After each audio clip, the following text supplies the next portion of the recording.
Supreme court के जज justice अभय ओंका ने कानूनी बिरादरी के लोगों यानी वकीलों और जजों को सलाह दी है कि उन्हें पूजा पाठ से बचना चाहिए।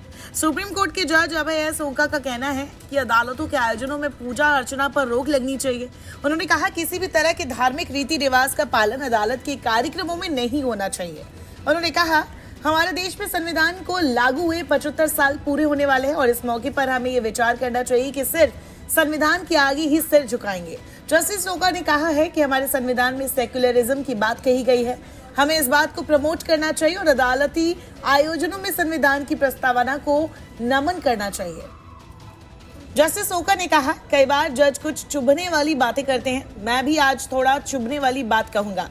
मैं मानता हूं कि अदालतों के आयोजनों में पूजा अर्चना पर रोक लगनी चाहिए। इसकी बजाय हमें कोर्ट के किसी भी आयोजन में संविधान की प्रस्तावना की एक तस्वीर रखनी चाहिए। वहां मौजूद सभी लोगों को उसके आगे ही सिर झुकाना चाहिए।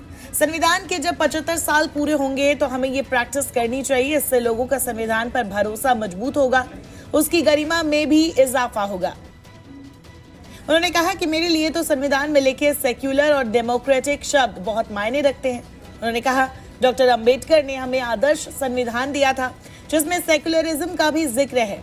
भले हमारी अदालती व्यवस्था का गठन अंग्रेजों ने किया था, लेकिन इसका संचालन संविधान से होता है।